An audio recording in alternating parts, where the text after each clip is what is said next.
Hello các bạn, chào mừng các bạn đã đến với Tarot Series mùa thứ 3. Trong năm 2022 này, mình mong là mọi điều mới của chúng ta, ví dụ như là không gian mới, và chúng ta cũng đã có một reader mới, mình tên là Hivi, và mình sẽ đồng hành với các bạn xuyên suốt trong mùa 3 của Tarot Series. Ok, rồi đầu tiên mình sẽ giới thiệu với các bạn về tập 1 của mùa 3 của chúng ta sẽ là hạt giống bạn đang gieo trồng trong năm 2022 sẽ là gì ha. Đầu tiên chúng ta sẽ xào bài đối với một bài tarot ha. Mình sẽ chia làm 3 tụ hẳn hoi ha, để các bạn có thể dễ chọn tụ. Và đối với mỗi tụ mình sẽ chọn một trụ đá đại diện cho từng tụ, tụ 1, tụ 2 và tụ 3. Và mình sẽ gọi tên ra để các bạn có thể dễ hình dung và dễ chọn hơn ha. Ok. Dành cho tụ 1 mình xin phép up lại nha. Ok. Tụ 2, tụ 3.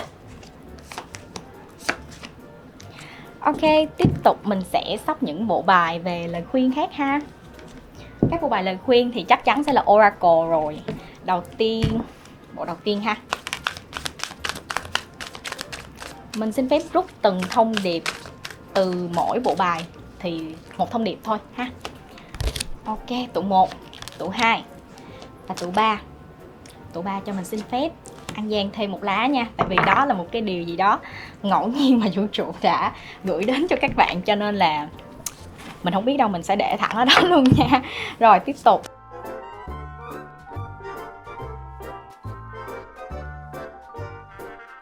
Ủa, ra thêm một lá nè.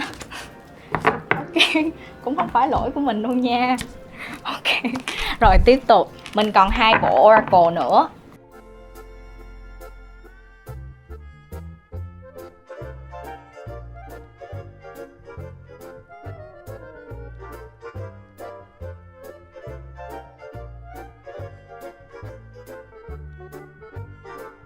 Và bắt đầu mình sẽ để từng trụ đá đến cho các tụ bài để các bạn có thể dễ chọn hơn nha.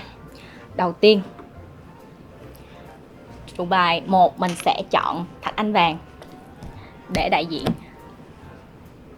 Ok. Tụ bài số 2 mình sẽ chọn thạch anh tím để đại diện cho tụ bài số 2. Ok, và tụ bài cuối cùng, tụ bài số 3, tụ bài mà đã ăn gian rất là nhiều, mình sẽ cho thạch anh hồng đầy ắp tình yêu ha, để ở đây.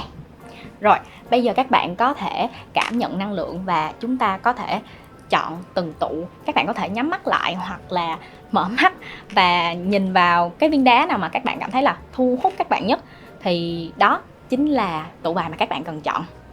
Mời các bạn cùng chọn.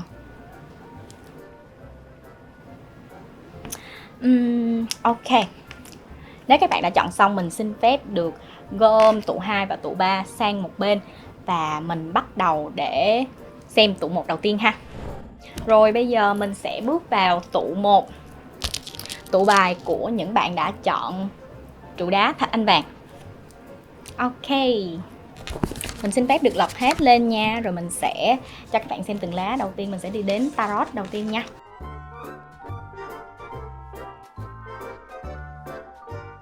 Rồi, bắt đầu mình sẽ đi từ những lá bài tarot đầu tiên, vì đó là những lá bài chính và sẽ đưa ra cho các bạn những cái thông điệp chính xác và tỉ mỉ nhất ha. Ok, đầu tiên ở trong tụ bài tarot mình có lá Ace of Cups. Ok. Nếu mà nói về Ace of Cups á, thì mình thấy cái hạt giống các bạn gieo trồng có vẻ là các bạn đang muốn một cái mối tình, và hoặc là một cái mối tình không có hẳn là tình yêu đâu, mà nó cũng có thể là những mối quan hệ xung quanh bạn. Bạn muốn nó phát triển tốt hơn, đúng không? Cho nên mình cảm thấy về hạt giống thì chắc chắn sẽ là tình cảm rồi. Ok. Ô là lá số 2 trong tụ bài của chúng ta có được là The Devil. Nó khá là 18 cộng nha. Mình cho các bạn xem nhưng mà mình xin phép được chèn 18 cộng ở đây. Ok, mình có The Devil. The Devil không hẳn là những cái điều xấu đâu. Thì các bạn cũng biết đó, trong các mối quan hệ tình cảm mà các bạn đang muốn gieo trồng, mình cảm thấy các bạn, năng lượng của các bạn từ tụ 1 đang muốn gieo trồng một cái mối quan hệ tình cảm cơ, chứ không phải là những mối quan hệ gia đình hoặc là những mối quan hệ bạn bè đâu. Vì ở đây nó có những sự đụng chạm với nhau, nên mình nghĩ là ở đây các bạn đang muốn gieo trồng một mối quan hệ trong tình yêu cho năm 2022. Chắc có lẽ là các bạn đã khao khát cái điều này rất nhiều từ năm trước rồi ha, mùa dịch mà cho nên các bạn khá là cô đơn nhỉ. Ok, lá bài cuối cùng trong tụ bài tarot của tụ 1 sẽ là lá Judgment. Ta-da! Ok, mình cảm thấy các bạn là những người có cái lối suy nghĩ rất là logic nha. Các bạn muốn tình cảm nhưng đâu đó các bạn đánh giá rất kỹ về những cái quyết định của mình. Ví dụ như là ok, mình gieo trồng cái hạt giống tình cảm này, nhưng mình cũng phải lựa chọn phù hợp cái đối tượng. Vì trong cái lá bài Judgment như các bạn đang thấy, nó vừa có bộ xương mà nó vừa có con người nữa, và nó vừa có cái một cái năng lượng thứ ba nữa mà các bạn không có thể thấy được. Ví dụ mình nói là thiên thần đi, thì mình cảm thấy ở đây các bạn đánh giá từng vấn đề một trong chuyện tình cảm, cho nên mình cảm thấy các bạn từ tụ 1 chọn tụ thạch anh vàng thì các bạn rất là lý trí, nên mình cảm thấy rất là ổn, không có gì gọi là xấu đâu. The Devil không hẳn là xấu đâu. Ok, mình sẽ đi qua những cái lá bài Oracle để có thêm những chi tiết nhỏ nhặt hơn nha. Thì chính xác rồi, ở đây mình có Chopwood. Mình cảm thấy ở đây các bạn muốn dẹp bỏ những cái điều cũ kỹ trong năm 2021, rất là tẻ nhạt đối với các bạn luôn, mà các bạn cần phải kiểu như là lau dọn, quét dọn. Các bạn muốn là tôi muốn những điều mới mẻ đến với cuộc sống của tôi trong năm 2022, và những chuyện tình cảm của tôi phải hoàn toàn mới, cho nên kiểu là các bạn dọn dẹp tâm hồn sạch sẽ để các bạn đón chờ một năm 2022 ngoạn mục luôn á. Ok, rồi, một lá Oracle tiếp theo, Ocean's Muse. Water, Wisdom, Intuition, Hermit, Light and Discovery. Đây, rất là phù hợp và rất là trùng khớp với lại năng lượng của tụ này, là các bạn muốn những cái điều mới mẻ, những cái năng lượng từ trực giác của các bạn mách bảo các bạn là ok, những cái điều mà trong tình cảm, mối quan hệ mình gieo trồng thì mình phải bắt đầu từ cảm xúc và trực giác của mình, coi họ có phải là những người mà phù hợp với mình không, họ có phải là người sẽ bước vào mối quan hệ của mình không. Tại vì các bạn đã là người mang cái lá mà Judgment mà, đúng không? Một cái người mà rất là suy nghĩ logic lắm luôn á. Ok, và các bạn thích khám phá điều mới, mọi thứ các bạn không muốn cũ kỹ nữa. Ok, và Oracle Health Checkup. Ta-da! Đó, như mình đã nói thì các bạn là người logic. Các bạn muốn một mối quan hệ tình cảm, các bạn gieo trồng những mối quan hệ mới đi chăng nữa thì các bạn rất là logic luôn. Các bạn sắp xếp mọi chuyện ổn thỏa, và trong chuyện tình cảm các bạn muốn dù là có The Devil, có những mối quan hệ, những cái sự đụng chạm, thì các bạn cũng rất là quan tâm về sức khỏe, cho nên mình cảm thấy các bạn là một người rất là hay ho luôn á. Ok, logic như vậy luôn luôn tốt, và các bạn cân bằng được năng lượng giữa cái sự tìm tòi mới mẻ và cái logic cân bằng trong sức khỏe của bản thân mình, thì mình cảm thấy đó là một điều rất là hay ho. Ok, cực kỳ trùng khớp luôn. Lá bài cuối cùng trong tụ 1, Heal with Love. Mình cảm thấy các bạn muốn đem tình yêu chữa lành cái năng lượng cũ trong năm 2021. Năm 2021 thì là đại dịch mà, cho nên là các bạn cảm thấy là kiểu mình bị cô đơn quá, lạc lõng quá, cho nên năm nay sẽ là một năm tìm tòi, gieo trồng những cái mối quan hệ tình cảm và một cái câu chuyện tình yêu đẹp cho mình, để chữa lành những cái tổn thương, những cái sự buồn tẻ nhạt của các bạn trong năm vừa rồi. Ok, và tiết mục đặc biệt cuối cùng trong tụ 1, mình xin phép được ghi tên hạt giống 1 của tụ 1 để xem năng lượng gì sẽ đưa đến cho chúng ta nha. Thì trong mùa 3 này thì sẽ có một cái tiết mục đặc biệt hơn, là mình sẽ dùng chữ viết để xem năng lượng của tụ bài nha. Ok, đầu tiên mình sẽ viết là tụ 1 và seed 1 là hạt giống 1, nhưng mà mình không có muốn là ghi nhiều quá, cho nên cho phép mình là chỉ ghi là seed thôi nha. Ok, và đây sẽ là cái hình thức mà mình sẽ viết cho các bạn xem. Ok, mình sẽ giải thích ha. Theo như các bạn thấy thì mình đã bảo là tụ bài của các bạn đã chọn từ tụ 1 Thạch Anh Vàng là những người có suy nghĩ rất là logic. Thì cái nét chữ viết của mình á, mực rất đậm và là chữ in đậm, chứ không phải là những chữ viết hoa và cầu kỳ kiểu calligraphy đâu, mà nó rất là đậm và khẳng định cái sự thông minh nhạy bén của các bạn. Nhưng nó cũng có những cái nét cong nè, các bạn muốn uyển chuyển hơn trong năm mới chứ không phải là cái sự cứng nhắc buồn tẻ của các bạn trong năm vừa rồi. Cho nên mình cảm thấy là các bạn trong tụ 1 là những người rất là thông minh nha, nhưng mà cũng rất biết quan tâm tới bản thân mình và sức khỏe và cảm xúc mình nữa. Cho nên là mình mong hạt giống của các bạn sẽ nảy mầm một cách mỹ mãn nhất ha. Ok, mình sẽ qua tụ số 2 nha. Chào mừng các bạn đã đến với tụ bài số 2, tụ bài của trụ đá Thạch Anh Tím. Ta-da! Ok, rồi bây giờ mình xin phép được lật bài lên trước nha. Đầu tiên mình sẽ đi đến lá bài tarot đầu tiên, The Chariot. Ok, rồi ở đây mình có cảm nhận được một cái năng lượng nào đó mà gọi là du lịch. Năm 2021 của các bạn chắc chắn đã ở nhà quá nhiều cho nên là bị chán rồi đúng không? Có vẻ muốn đi đây đi đó để học hỏi thêm cái mới rồi đúng không? Ở đây mình đã thấy được Three of Pentacles, một lá bài đại diện cho những cái sự tò mò, những cái sự mà tò mò trong những cái kiến thức mới ngoài cuộc sống nè, chứ không hẳn là phải về học tập hay là những cái kiến thức mà sách vở quá đâu. Tại vì lý do mình nói như vậy là ở lá bài cuối cùng của tụ 2 á, lá bài tarot cuối cùng mình sẽ có The Lovers. Ai cũng muốn gieo trồng cái hạt giống tình cảm trong năm 2022 nhờ.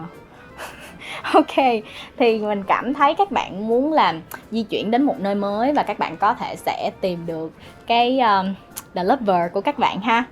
Và mình cảm thấy là các bạn sẽ rất có khả năng là gieo trồng được và nảy mầm thành công và rực rỡ luôn. Lý do mình cảm thấy các bạn biết cách tạo cho mình một cái vision board. Vì ở đây lá bài Oracle đầu tiên, Make a Vision Board, các bạn là một người biết sắp xếp. Và lá bài cũng có đại diện cho các bạn ở tụ 2 là những người mà biết lên kế hoạch, biết làm một cái nhìn tổng thể cho mình nếu mà một cái chuyến hành trình mới đối với các bạn. Rồi các bạn cũng có lập ra các bạn muốn đi tới điểm này, làm hoạt động này và sẽ mong muốn đi đến những cái địa điểm thú vị và gặp những cái người thú vị để có thể may mắn và gặp được những cái mối quan hệ, những cái hạt giống tình cảm mà các bạn phải gọi là ưng ý nhất. Tại vì các bạn là một người rất là cầu kỳ nha, gọi là tổng thể luôn á. Vision board nó đại diện cho một cái tổng thể và các bạn là một người kiểu biết nhìn tổng thể trong một câu chuyện của các bạn. Lá bài Oracle thứ 2 mình có Belladonna Visions, Caution, Guidance, Clarity and Stand Firm. Ok, ở đây mình cảm thấy cái hạt giống các bạn đang gieo trồng á, mình cảm thấy là một cái chuyến hành trình mới, cho nên các bạn đôi khi cần cái sự mà vững vàng trong cái suy nghĩ nè, hành động nè. Tại vì mình cảm thấy cái tụ bài số 2 này ở các bạn đã chọn trụ đá Thạch Anh Tím ha, thì mình cảm thấy nó khá là bãi biển luôn á. Cái tụ bài mang cái năng lượng rám nắng. Lý do mình gọi vậy là tại vì cái năng lượng này các bạn được nhắc nhở là nên tham khảo nhiều ý kiến hơn, có cái sự rõ ràng hơn. Tại vì tổng thể đôi khi nó chỉ là một cái nhìn tổng quan, các bạn cần nhiều lời khuyên hơn trong cái chuyến hành trình mới để không có những cái sự mà trục trặc nào đó. Và các bạn phải duy trì cái kế hoạch của các bạn để nó không có bị mà gọi là cái kế hoạch nó bị lộn xộn đi ấy. Cho nên là dù các bạn đã có cái nhìn tổng quan nhưng mà cần kỹ càng hơn ha. Vì lý do là higher power, mình cảm thấy khi mà con người chúng ta, năng lượng chúng ta mà lên cao quá, đôi khi vui quá không có giữ được cái suy nghĩ, đôi khi là chơi hơi quá đà, quên đi cái nhiệm vụ của mình, quên đi cái plan của mình, những cái kế hoạch đầu tiên nhất của chúng ta. Và mình cảm thấy cái năng lượng du lịch tràn đầy trong cái tụ bài số 2 này luôn. Đôi khi cái hạt giống này đơn giản chỉ là đầu tiên là đi du lịch cái đã. May mắn hơn thì các bạn có thể gieo trồng thêm cái hạt giống tình cảm. Tụ bài số 2 này là kiểu như là một mũi tên mà trúng 2 con nhạn vậy đó. Bởi vì ở đây mình cảm thấy lá bài Lá bài tụ là mèo tinh khôn, bask in the sun. Mình cảm thấy ở đây á, các bạn đã được nhắc tới và đề cập tới để nói là đi tới một nơi mà có nhiều ánh nắng á. Mình cảm thấy một cái vibe, một cái phong cách rất là du lịch, rất là bãi biển, rất là rám nắng luôn. Cho nên mình cảm thấy ở đây các bạn như là một mũi tên mà các bạn muốn bắn trúng 2 con nhạn, muốn vừa đi du lịch nè, một cái chuyến hành trình hoàn toàn mới để khởi đầu một năm 2022 thật là hoàn mỹ nè. Rồi cũng muốn có sau đó là tìm được một mối tình viên mãn cho mình nữa. Ok, để mình thử cho chữ viết cho tụ 2 nha. Có cái hạt giống của tụ 2 sẽ như thế nào ha. Tụ 2 năng lượng thạch anh tím. Tụ 2. Hạt giống số 2 thì tương đương luôn.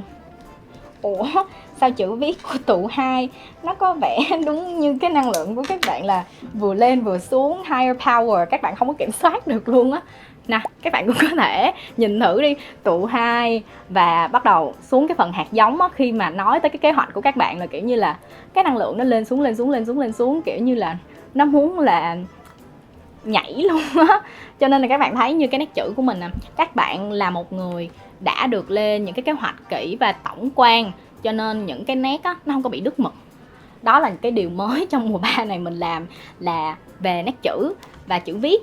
Nhưng các bạn có thấy đối với tụ 1 không? Tụ 1 thì cái nét chữ của cái các bạn ở tụ 1 thì nó thẳng hơn, còn ở bạn tụ 2 thì có vẻ nhảy nhót và vui đùa hơn ha. Ok, rồi ở số 2 cũng vậy, nó có những nét lên nét xuống không có đồng đều với nhau, nhưng mà mình cảm thấy cũng vui mà, mỗi tụ thì năng lượng phải mỗi khác thôi. Cho nên là mình mong các bạn cũng đã được chọn trụ đá thạch anh tím rồi thì mong các bạn sẽ có sự focus hơn và đứng vững vàng hơn đối với cái kế hoạch của các bạn trong cái chuyến đi này ha.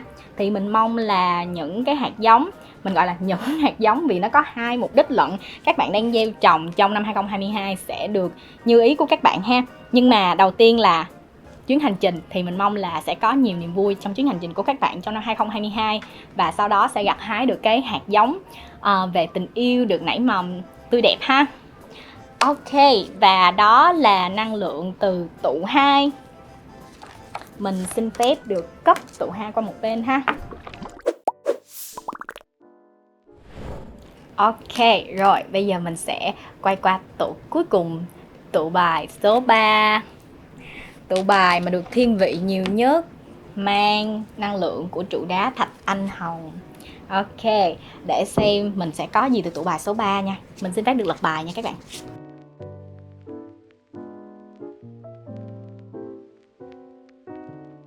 Ok, mình sẽ đi tới những lá bài tarot đầu tiên nha.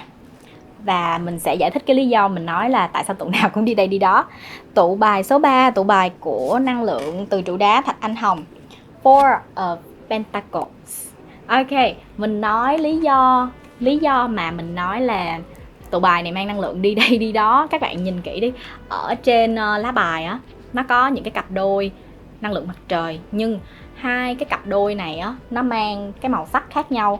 Mình cảm thấy nha, các bạn cơ bản cái hạt giống các bạn đã có rồi, nhưng mà kiểu như là trồng hoài mà không lớn á. Năm 2021 cái hạt giống này đã được trồng rồi, nhưng mà kiểu như là nó ngủ quên luôn á, nó không chịu lớn nữa. Và trong năm 2022 mình cảm thấy nó bắt đầu có sự tiến triển và nảy mầm một cách rất là tốt đẹp luôn. Mình cảm thấy á, các bạn ở đây mang năng lượng về một hành trình, một chuyến đi mới. Mình cảm thấy ở đây các bạn có thể thấy ha, có những chú chim bay. Mình cảm thấy ở đây không phải là một cái quãng đường ngắn đâu, một cái quãng đường rất là xa các bạn cần đi á.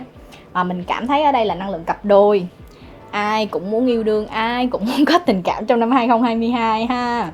Ok, nhưng điều đặc biệt ở đây là các bạn có vẻ các bạn ở tụ bài số 3, tụ bài được thiên vị về năng lượng tình yêu nhất, thì mình cảm thấy tụ bài số 3 các bạn có thể có crush nè, các bạn có thể có người yêu nè, là bạn trai, bạn gái, là một người mang quốc tịch hoặc là người lai ở một cái đất nước khác, một vùng đất khác, hoặc là các bạn cùng sống trong một quốc gia nhưng mà có thể là miền Bắc, miền Nam, hoặc là một người ở đảo có thể là như vậy. Cho nên là đó là lý do cặp đôi nào cũng vậy, nó có những cái màu sắc rất là khác nhau và trái chiều. Ok, lá bài thứ 2, Lý do ở năm 2021 lá bài The Hangman này nó đại diện cho một cái năng lượng mà đã ngưng nghỉ, đã bị chững lại để suy nghĩ coi là có nên tiếp tục, có nên phát triển cái hạt giống này hay là không. Và ở năng lượng của năm 2022 các bạn đang gieo trồng tiếp tục suy nghĩ, đánh giá, nhận định về cái mối quan hệ của các bạn với crush, với người yêu, bạn trai, bạn gái, là cái chuyến đi này thật sự nó có đáng hay không. Tình cảm thì các bạn đang gieo trồng vì đây là những điều bạn mong muốn, những điều bạn muốn gieo trồng và phát triển trong năm 2022 mà. Nên mình cảm thấy là bắt đầu á, ở lá bài này á, các bạn đã có cái sự suy nghĩ rồi. Vì cái dây treo á, nó màu hồng. Các bạn không có phải là treo mà lững lơ, mà không có ý kiến, không có kiểu là vô định đâu. Có sợi dây màu hồng, các bạn đã tự động gần biết đường đi xuống rồi, chứ không có treo lững lơ bản thân mình nữa. Và lý do mình nói là các bạn đã có một cái hướng đi cho mình á, vì các bạn xem nè, mình có Six of Wands, lá bài 6 gậy. Các bạn có thấy một người mà chỉ cần làm mặc một cái trang phục là bằng lá thôi á, thì các bạn cũng chịu đi nữa. Không cần phải đầy đủ, không cần phải quá nhiều, quá cồng kềnh, hoặc là các bạn phải có kinh tế ổn lắm các bạn mới đi đâu. Kiểu như là đã suy nghĩ rất nhiều rồi ở năm 2021 nhưng mà ngưng nghỉ để suy đi ngẫm lại, tính toán kỹ lưỡng. Thì các bạn ở tụ 3 này mình cảm thấy các bạn đánh giá cái mối quan hệ này rất là cao nha, chứ không phải là một mối quan hệ trẻ con đâu. Thì mình đã thấy được ở đây sẽ có cái hướng đi, một cái hướng đi mà xa nè, nhanh nè, kiểu như là sẵn sàng, bằng lòng để đi đến với cái người ấy của mình, và để nảy nở một câu chuyện tình cảm tốt đẹp đến với cái người mà like hoặc là khác quốc tịch với các bạn đó, crush hoặc là người yêu nha. Ok, đầu tiên mình sẽ đi đến lá bài Oracle đầu tiên. Mình có Opening Circle, Protection, Ritual, Lessons and Simplicity. Ok, một lời khuyên cho các bạn ở đây là mình cảm thấy là mọi thứ trong chuyến đi của các bạn được khuyên như là để được mở ra nè. Các bạn đến đó để có được một cái sự bảo vệ, một cái sự kết nối bền chặt hơn cho cái câu chuyện tình cảm của các bạn. Và nó cũng như là một cái bài học về sau cái thời gian mà cái hạt giống này nó ngưng, nó trì trệ sự nảy mầm á, thì bây giờ các bạn bắt đầu cho nó lớn, các bạn bón phân, chăm bón cho nó. Và các bạn cũng được khuyên là khi đi á, mang đồ đơn giản thôi, không cần cầu kỳ đâu ha. Cho nên là đừng có làm lỉnh kỉnh rồi mất đồ đạc tùm lum tùm la nha. Tại vì các bạn đi một quãng xa mà. Hồi nãy như mình có nói ở lá bài tarot đầu tiên ấy. Ok, lá bài tarot thứ hai, Mirror Magic, Lunar Light, Past Lives, Spectrum, Self-Care. Ok, lá bài thứ hai trong Oracle của tụ 3. Mình cảm thấy á, cái chuyến đi này sẽ phản chiếu rất nhiều cho các bạn về mối quan hệ này. Kiểu như là các bạn mong chờ và nhớ rất nhiều luôn á. Nó được khẳng định qua lá bài này luôn. Mọi thứ sẽ được phản chiếu, sẽ được các bạn thấy, cho các bạn thấy rõ là cái mối quan hệ này tôi đã mong chờ để được gặp nó lâu rồi. Trong cái đại dịch vừa rồi tôi không thể nào mà làm cho nó phát triển thêm được. Đây là cái lý do làm cho cái mối quan hệ của tôi và họ bị trì trệ lại á. Cho nên là nó sẽ phản chiếu rất rõ luôn. Nhưng mà đâu đó một lá bài Oracle khác từ Self-Care có khuyên các bạn là meditate. Do một chuyến đi á, trước khi các bạn đi thì còn phải chuẩn bị khá là nhiều. Nên là một cái năng lượng muốn các bạn là không phải là quá cao đâu, mà là nên bình tĩnh và có cái sự mà chuẩn bị kỹ càng hơn cho mình. Cho nên là cái sự chuẩn bị kỹ càng này sẽ tới từ cái việc mà ngồi thiền á. Tại vì đó cũng là một cái thứ mà mình rất là yêu thích, và 10 phút mỗi ngày nó sẽ giúp cho tinh thần các bạn thoải mái hơn đó. Ok, tiếp tục. Time to go. Như các bạn đã biết, rất đơn giản thôi. Time to go. Suy nghĩ đủ rồi, kỹ càng rồi thì cuốn gói lên đồ và chúng ta cùng có thể đi đến với cái người mà mình muốn gặp, cái người mà mình muốn gieo trồng cái hạt giống tình cảm đó.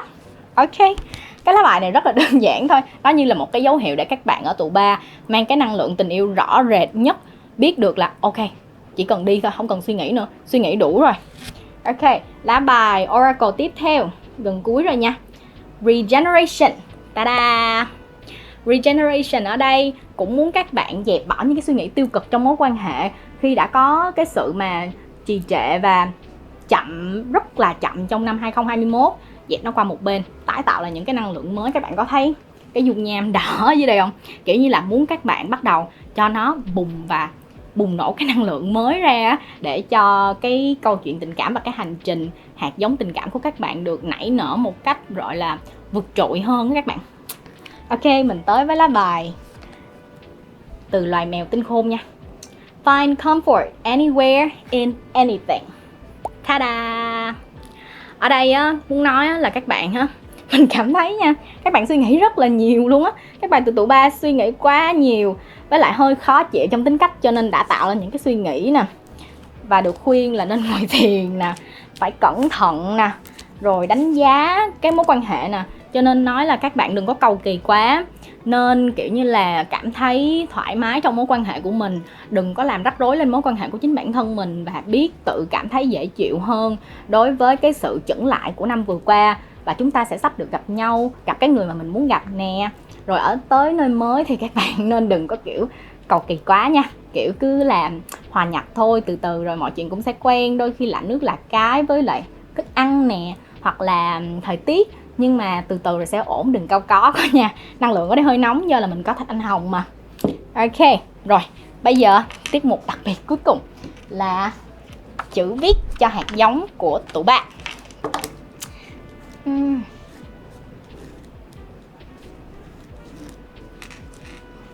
Mình đã nói là tụ ba rất cọc mà. Ok, năng lượng rất là kiêu kỳ nha. Điều kỳ lạ ở đây các bạn nhìn tụ ba nè. Ta-da! Ok, lý do mình nói như vậy á là các bạn nhìn đi. Tụ ba là tụ bài duy nhất được thiên vị nhiều bài hơn, và cũng là cái tụ bài mà có cái chữ viết kỳ lạ nhất. Nét mực á, nó cũng không có được đậm nữa, các bạn thấy không? Và cái nét chữ cũng có nét hoa nè, nét thường nè, và cũng có cái sự khác biệt ở số á. Kiểu như số 3 có thể ở cuối là một cái đường cong vừa thôi, đằng này không đâu nha. Cái sự kiêu kỳ được thể hiện rõ ở cái nét cuối của số 3 luôn, vút lên một cái một thôi. Cho nên mình cảm thấy á, năng lượng số 3 được khuyên như vậy là hoàn toàn chính xác. Các bạn nên cảm thấy dễ chịu hơn, kiểu như là để các bạn có thể hòa nhập hơn. Chứ sau một mùa dịch đó, cái tính cách của mình không có được cân bằng á, thì đi ra ngoài á, dễ có thể gây ra xích mích lắm đó. Với lại là các bạn đi một nơi xa nữa, cái sự hòa nhập sẽ làm cho người ta quý mến bạn hơn nữa. Cho nên là không sao, cái này chỉ có một mình bản thân bạn biết thôi mà. Bạn chọn mà, bạn cũng đâu có cần nói với ai đâu. Ok, cho nên là cái nét mực á cũng thể hiện rõ cái sự mà đôi khi buồn, đôi khi vui của các bạn. Nên là hãy ngồi thiền nhiều để cân bằng lại cảm xúc của mình nha các bạn. Ok, sau 3 tụ vừa rồi thì mình muốn các bạn có những cái bình luận để thảo luận cho từng tụ của mình. Các bạn từ tụ 1, tụ 2, tụ 3, các bạn có suy nghĩ gì về cái tụ bài của mình ta? Và về cái năng lượng của từng tụ bài, mình đã có giới thiệu cho các bạn về cái tiết mục đặc biệt của mình là Reader Hidden của các bạn có thể viết ra chữ viết và cho ra những cái thông tin, những cái chi tiết về năng lượng của từng tụ. Và những cái thông tin đó có thể xảy ra đối với các bạn trong cái chuyến đi của các bạn, trong cái hạt giống các bạn đang gieo trồng đó. Cho nên là nếu có thắc mắc gì á, các bạn cùng nhau bình luận ở dưới nha. Ok, rồi thì đối với năm 2022 này á, mình mong là mọi hạt giống của các bạn đang gieo trồng sẽ được như ý muốn của các bạn. Và mình mong muốn là điều mới trong hạt giống của các bạn nè, năm mới, rồi mùa mới, reader mới luôn, mình sẽ mang lại cho các bạn nhiều thông điệp tích cực nè, những bài học thú vị, những thông tin thú vị. Và quan trọng tất cả đều mang lại năng lượng cực kỳ tích cực nha. Ok. Và như thế là đã hết cái thời lượng phát sóng của tập 1 rồi. Các bạn nhớ like, subscribe và nhấn cái chuông để có thể có được cái thông tin mới nhất từ tập 2 của Tarot Series mùa 3 nha. Và các bạn nhớ bình luận ở bên dưới để chúng ta cùng nhau thảo luận, và mình sẽ trả lời cho các bạn từng tụ sớm nhất có thể nha. Hẹn gặp các bạn ở tập số 2. Tạm biệt các bạn.